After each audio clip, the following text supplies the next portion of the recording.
আসসালামু আলাইকুম, আপনাদের সবাইকে স্বাগত জানাচ্ছি আজকের আলোচনায়। আজকের আমাদের যে আলোচনাটার বিষয় সেটি হচ্ছে যে এসএসসি 2026-এর যে ইংলিশ সেকেন্ড পেপার সেটি নিয়ে আমরা কথা বলবো।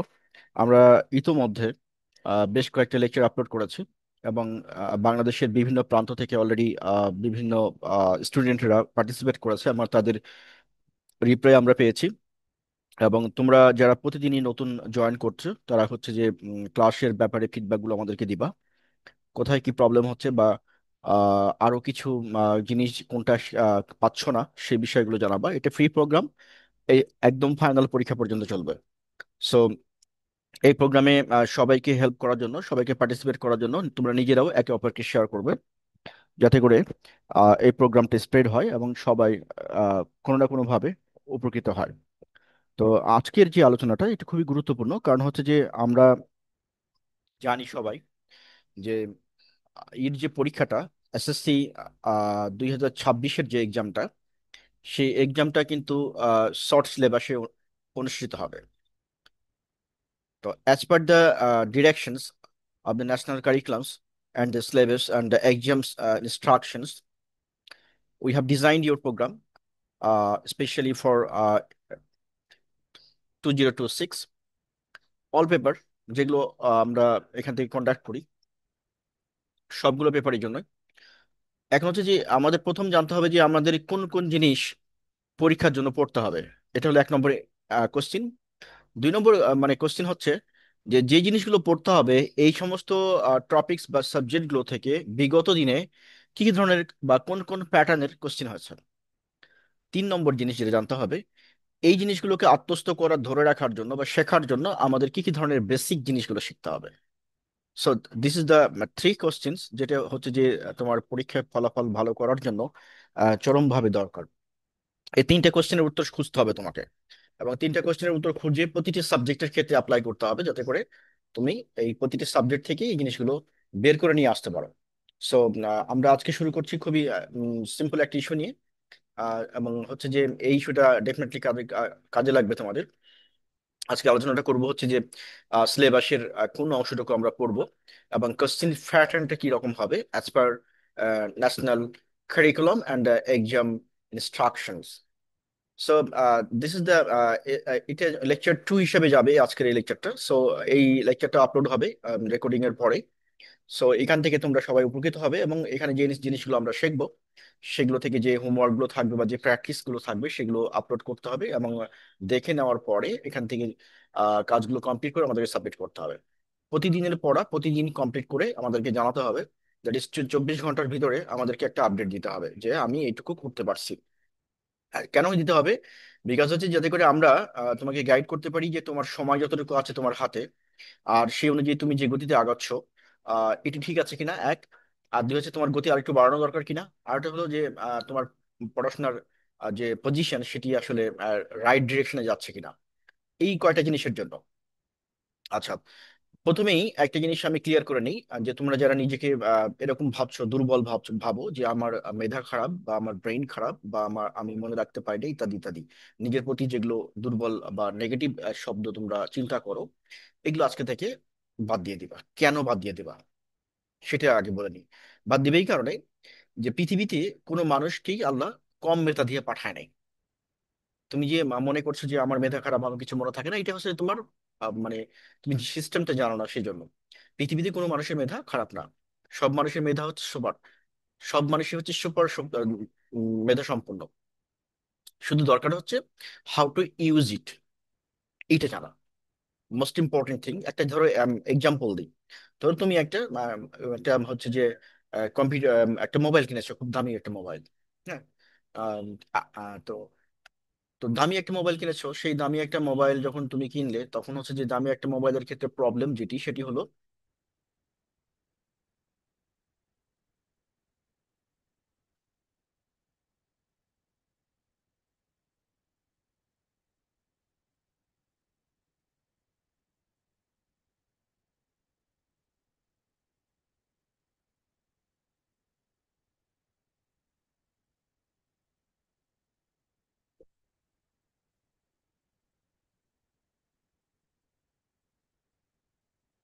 হ্যাঁ, তো যেটা বলছিলাম যে তুমি একটা দামি একটা মোবাইল কিনেছো।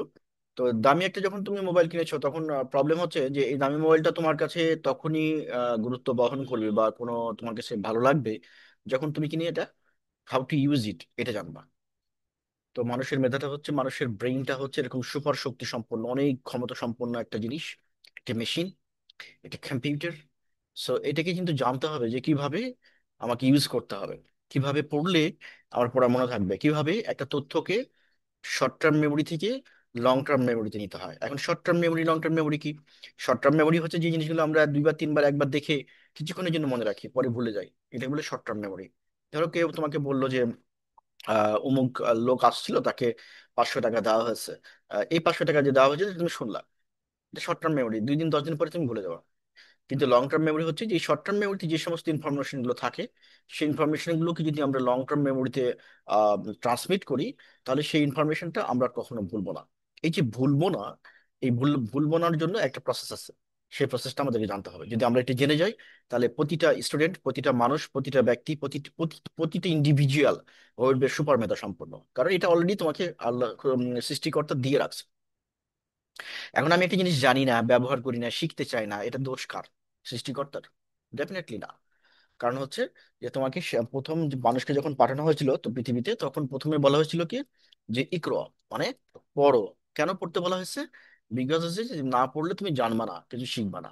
সো ইউ হ্যাভ টু মানে think positively and you have to work accordingly. So আজকে থেকে আমরা এটা জিনিসটা মনে রাখবো না যে আমার মেধা খারাপ বা আমার ব্রেন খারাপ, বরং এইটা মনে রাখবো যে আমার মেধা হচ্ছে অত্যন্ত ক্ষমতা সম্পন্ন, আমি সেটাকে ব্যবহার করতে হবে রাইট ওয়েতে। ব্যবহার করলে কি হবে? আমি যা দরকার বা যা আমি পেতে চাই তা পুরাটাই পাবো, অর্থাৎ সবটুকু আমি পাবো। কারণ সৃষ্টিকর্তার কাছে কোনো কিছু অভাব বলে কোনো শব্দ নেই। আচ্ছা, তাহলে আমরা এবার আলোচনায় যাচ্ছি। তাহলে প্রথম জিনিসটা বলে দিলাম, এখন এখন আমরা সরাসরি আলোচনায় যাচ্ছি। আজকের আলোচনাটা হচ্ছে খুবই গুরুত্বপূর্ণ। খাতা কলম যদি না থাকে, খাতা কলম নিয়ে বসবে তোমরা সবাই। আর একটা জিনিস হচ্ছে, আহ এই আমাদের এই সমস্ত প্রোগ্রাম যে যে সাবজেক্ট পড়তেছো, সবাই দুটো করে খাতা মারাবা। একটা হচ্ছে তোমার অ্যাসাইনমেন্ট জমা দেওয়ার জন্য, মানে অ্যাসাইনমেন্ট যেগুলো দেওয়া থাকবে সেগুলো অ্যাসাইনমেন্ট খাতায় করবা, ওটা ছবি তুলে হোয়াটসঅ্যাপে দিয়ে দেবা, এটা হচ্ছে একটা।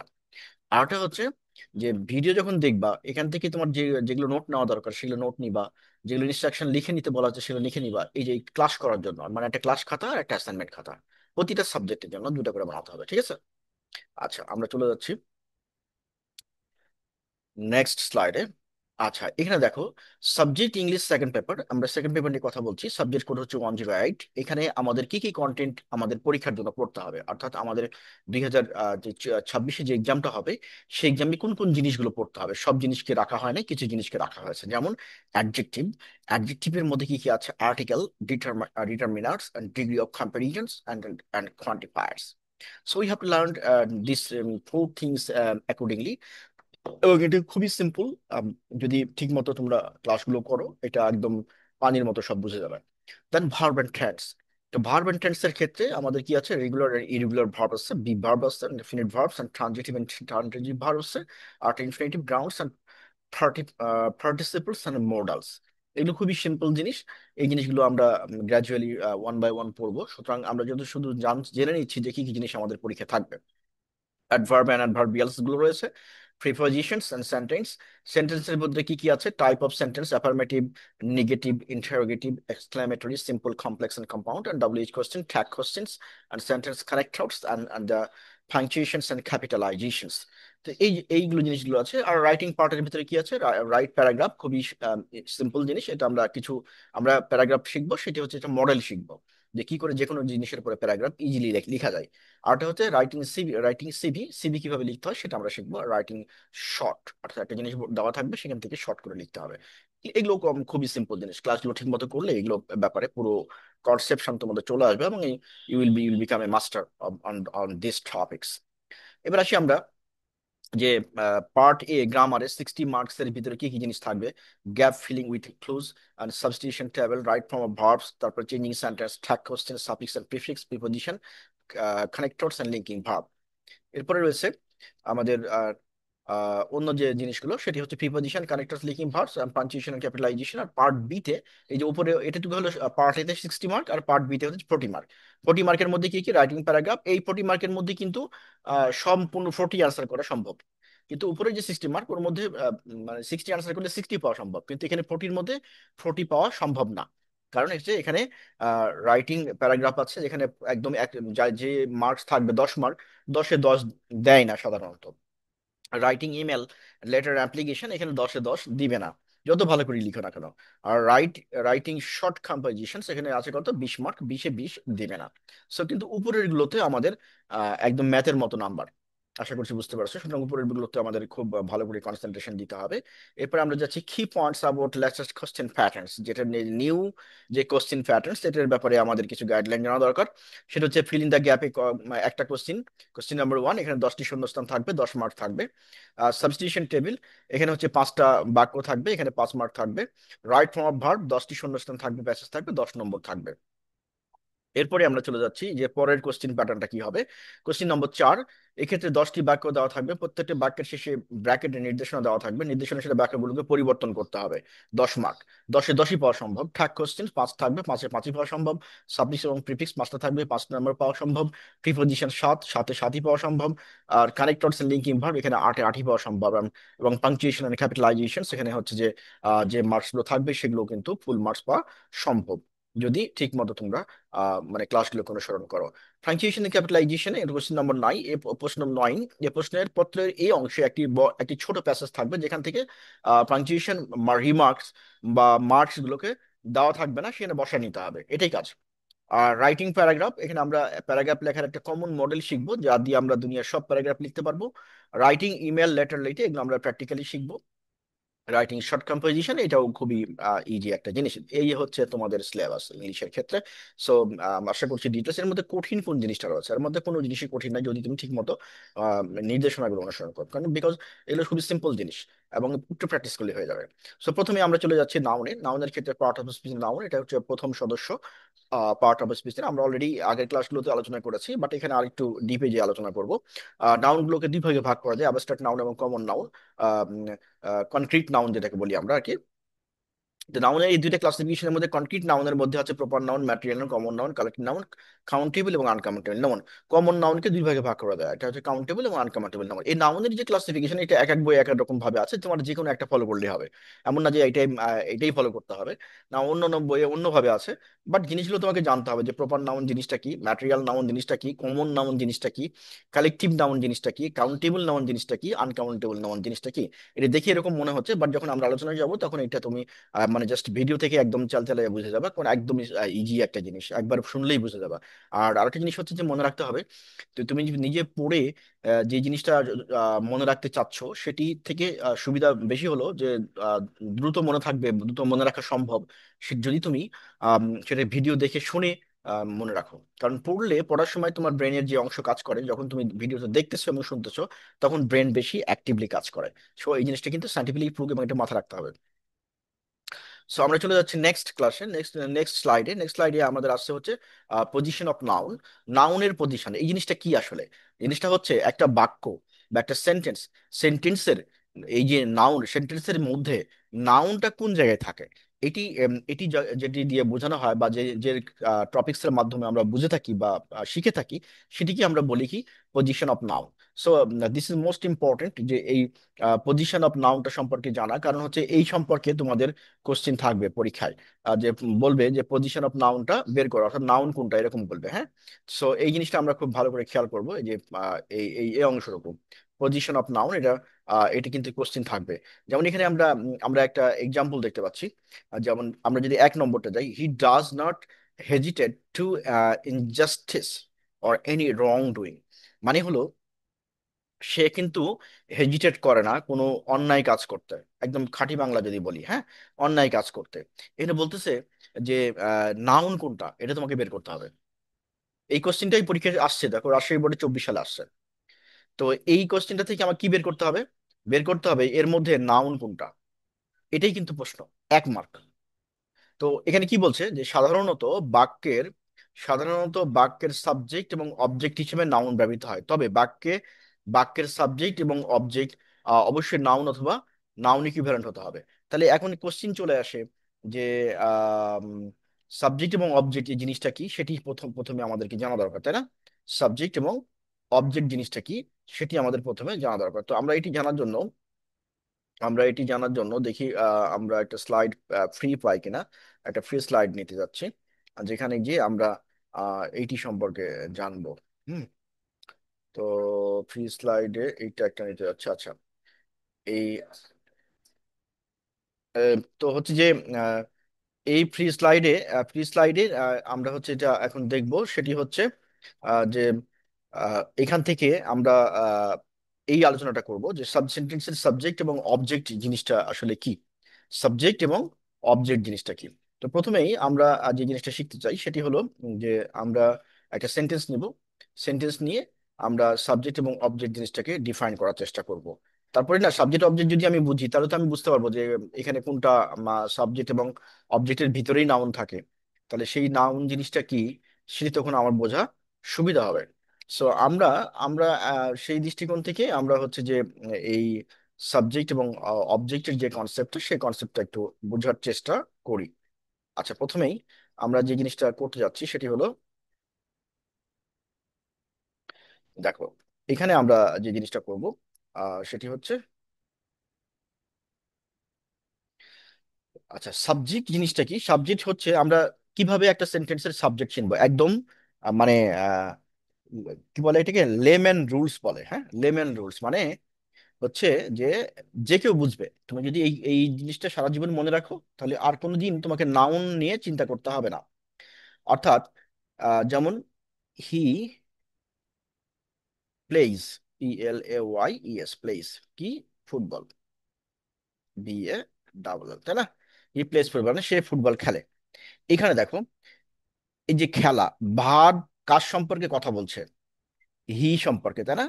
খেলে, খেলে কে? তার মানে করে একটা সেন্টেন্সের যে শব্দটা দ্বারা কোনো কাজ বা কর্ম বোঝায় সেটাকে আমরা কি বলি, ভার্ব বলি। এটা নোট নিয়ে নাও, সারা জীবনের জন্য লাগবে। কোনো একটা সেন্টেন্সের যে শব্দটা দ্বারা কোনো কাজ করা বোঝাবে সেটাকে আমরা কি বলি, সেটাকে আমরা বলি হচ্ছে ভার্ব। মনে থাকবে, সেটাকে আমরা কি বলি, সেটাকে আমরা বলি ভার্ব। তাহলে আমরা আমরা একটা জিনিস এখান থেকে বুঝে গেলাম যে কোনো একটা সেন্টেন্সের কোনো একটা সেন্টেন্সের যেই কোনো একটা সেন্টেন্সের যে অংশটুকু যে অংশটুকু দিয়ে কি বোঝাবে, কোনো একটা কাজ করা বোঝাবে সেটাকে আমরা কি বলবো, সেটাকে আমরা ভার্ব বলবো, তাই না? তাহলে এখানে এখানে ভার্ব কোনটা, এখানে দেখো তো ভার্ব কোনটা। এখানে এখানে ভার্ব হচ্ছে এটা। ফুটবল দিয়ে কি কোনো কাজ করা বোঝাচ্ছে? না। হি দিয়ে কোনো কাজ করা বোঝাচ্ছে? তাও না। তাহলে কোনটা দিয়ে বোঝাচ্ছে, যে প্লে দিয়ে, মানে খেলা। খেলাও তো একটা কাজ, মানে আমরা যা কিছু করি তাই একটা কাজ। তাহলে এই যে ভার্ব যে শব্দটা যে দিয়ে কাজ করা বোঝাবে তাকে যদি আমি কোশ্চেন করি কে বা কারা, তাহলে আমরা এখন যদি একটা মানে কমন রুল, একটা সিক্রেট রুল, যে রুল দিয়ে সারা জীবন তুমি এই সমস্যার সমাধান করতে পারবা, কোনো দিন আর দ্বিতীয় কোনো মানে কিছু শেখা লাগবে না কোনো একটা সেন্টেন্সের সাবজেক্ট এবং অবজেক্ট বের করার জন্য। সেটি কি? সেটি হচ্ছে, আমি বলতেছি, লিখে নিতে হবে সবাইকে, এটা লিখে নাও। সেটি হচ্ছে, যদি যদি কোনো একটি বাক্যের যদি কোনো একটি বাক্যের ভার্বকে বা ক্রিয়াকে কে বা কারা দ্বারা প্রশ্ন করা হয়, কে বা কারা দ্বারা প্রশ্ন করা হয়, তাহলে যে উত্তর পাওয়া যাবে সেটি হচ্ছে সাবজেক্ট। কে বা কারা দ্বারা প্রশ্ন করা হলে যে উত্তর পাওয়া যাবে সেটি হচ্ছে সাবজেক্ট। তাহলে আমরা এখন যদি প্লে কে কোশ্চেন করি কে খেলে বা কারা খেলে, তাহলে উত্তর আসে কি, হি। তাহলে এখানে বুঝতে পারলাম যে সাবজেক্ট কোনটা হবে। তাহলে সাবজেক্ট হচ্ছে এইটা, হি। তাহলে আমরা সাবজেক্ট বের করা শিখে গেলাম, জীবনে আর কোনোদিন ভুল হবে না। আমরা সারা জীবন এইভাবে সাবজেক্ট বের করতে পারবো। বুঝে গেছে? মানে সারা জীবন সাবজেক্টকে আমরা এইভাবে বের করতে পারবো, আর কখনো তোমাকে এই এই মিস্টেকটা আর হবে না, এই যে এটা। তাহলে এইটা এইটা আমরা বুঝে গেলাম যে সাবজেক্টে যে কোনো একটা সাবজেক্টকে বের করতে পারবো। এখন যদি আহ, সে খেলে, যদি এই এই ভার্বটাকে, এই এই যে ক্রিয়া, একে যদি তুমি কোশ্চিন করো কি, কি বা কার দ্বারা, কার দ্বারা, কি বা কার দ্বারা, তাহলে তুমি উত্তর পাবা কি, ফুটবল দ্বারা খেলে সে, তাই না?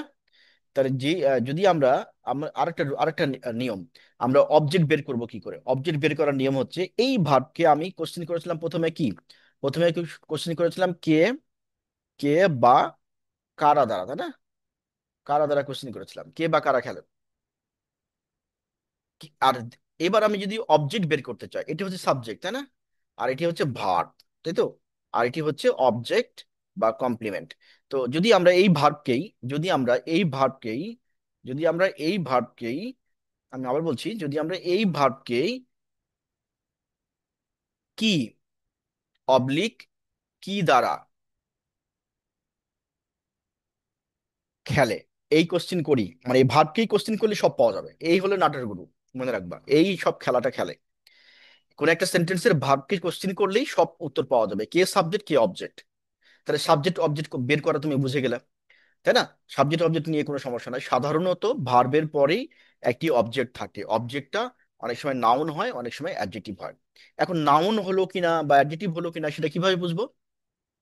আচ্ছা, নাউন বুঝার উপায় শোন, এবার আমরা শিখবো হচ্ছে নাউন কি করে চিনবা এবার।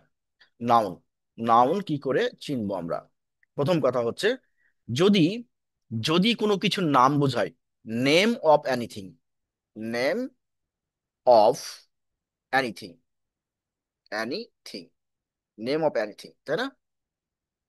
এই নেম অফ এনিথিংটা হচ্ছে নাউন। মনে রাখতে হবে, নেম অফ এনিথিংটা হচ্ছে কি? নাউন, যে কোনো জিনিসের নাম। আচ্ছা, যদি সংখ্যা বোঝায় তাহলে কি হবে? নাউন হবে। 30, অবশ্যই নাউন হবে। যদি সংখ্যা বোঝায় তাহলে নাউন হবে। তা মোট কথা হচ্ছে যে যে কোনো কিছুর নামই নাউন। ঠিক আছে, যে কোনো কিছুর নামই নাউন।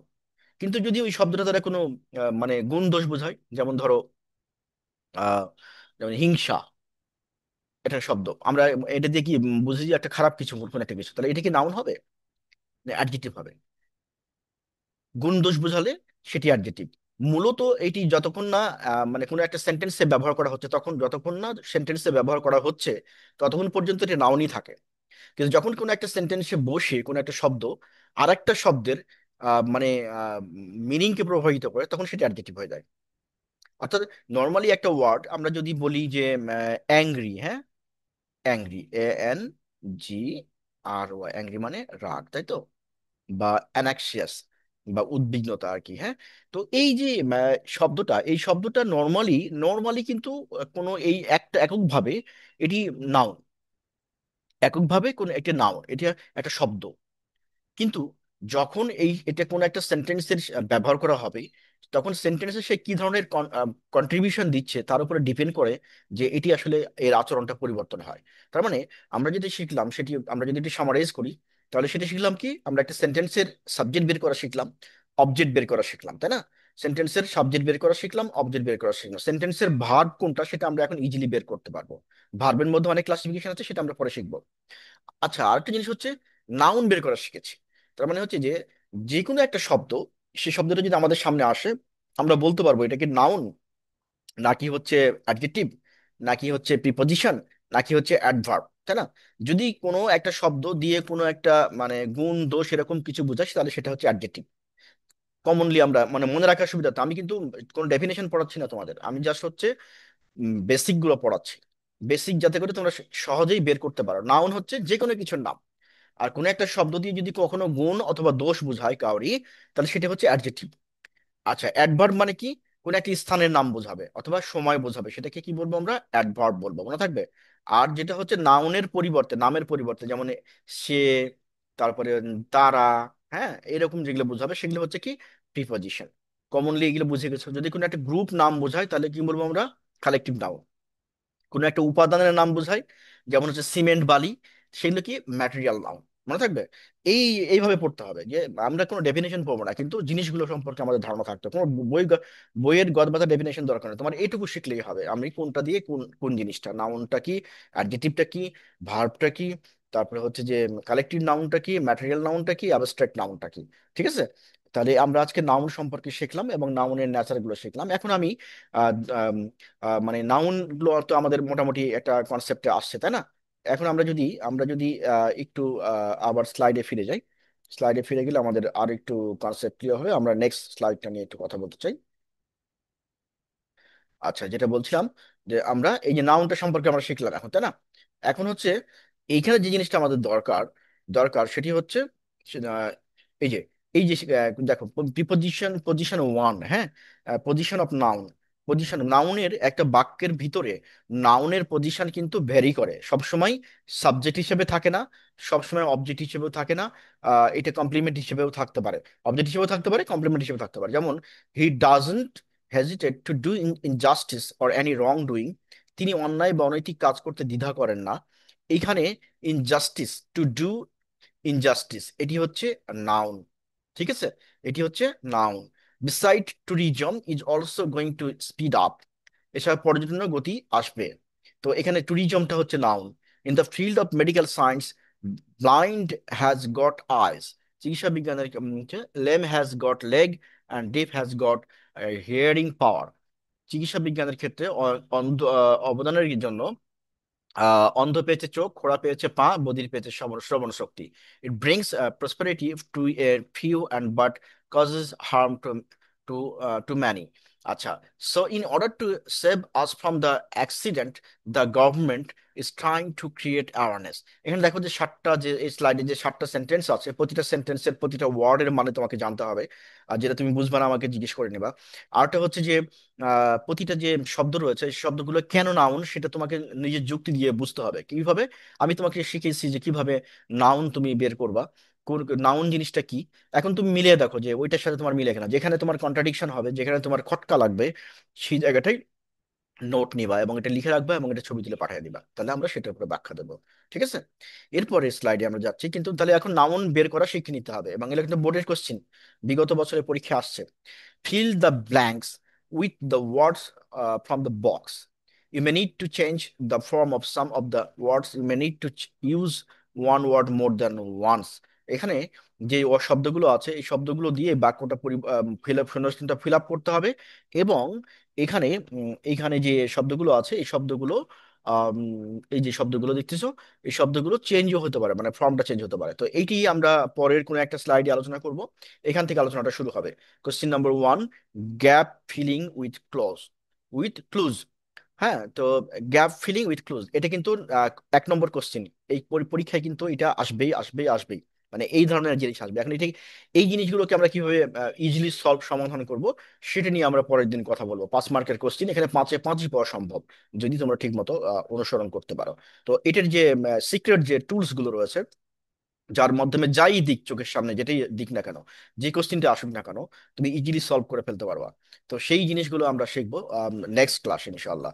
তো আজকে সেই পর্যন্ত ভালো থাকো। আর হচ্ছে যে যেটুকু আমরা পড়লাম সেগুলো থেকে যা যা আমরা কাজ দিলাম সেই কাজগুলো করে রাখবো, যে ওগুলো চেক করে নিতে হবে, আগের স্লাইডে যেটা বললাম এই জিনিসটা তোমাদেরকে দেখে নিতে হবে, যাতে করে এটা তোমরা ইজিলি বের করতে পারো কোনটা নাউন, এবং নাউনটা যে এটা যে নাউন সেটা তোমার, তোমার যে কনসেপ্ট বা যেটা আমরা পড়লাম সেটার সাথে তোমার মিলে কিনা, মানে কনসেপ্টটা মিলে কিনা সেটি। এখানে কিন্তু মুখস্থ করার কিছু নেই, মুখস্থ করার কিছু নেই। মুখস্থ করার একটা জিনিস আছে, সেটি হলো কোনো একটা ওয়ার্ডের যদি মানে না জানো তাহলে সেই ওয়ার্ডের মানেটা মুখস্থ করতে হবে, এটুকু শুধু কাজ। আর বাদবাকি কাজ কিন্তু বোঝার। আমি যেটুকু বলেছি যে ক্লুগুলো তোমাদেরকে দিয়েছি, সেই ক্লুগুলোর উপরে বেস করে তুমি খুঁজবা যে আচ্ছা ট্যুরিজম কেন নাউন হলো, নাউন কোনটা, ব্লাইন্ড কেন নাউন হলো, প্রসপেরিটি কেন নাউন হলো। হ্যাঁ, তো এরকম করে খুঁজতে হবে। ঠিক আছে, যে তোমার নিজের কনসেপ্টের সাথে, তাহলে প্রথমে যে জিনিসগুলো বলেছে ওগুলো শিখে নিতে হবে, তারপরে এই কাজটা সব পরে করবে, সব শেষে, আজকের আলোচনা সব শেষে করবে এই কাজটা। আশা করছি বুঝতে পেরেছো। আর প্রতিদিন যারাই এখানে ক্লাস করতেছো প্রতিদিন ফিডব্যাক দিবা, মানে আজকে কতটুকু পড়েছো, কোন লেকচারটা কমপ্লিট হয়েছে সেটি কিন্তু আমাদেরকে জানাতে হবে, যাতে করে আমরা প্রয়োজনীয় ব্যবস্থা নিতে পারি।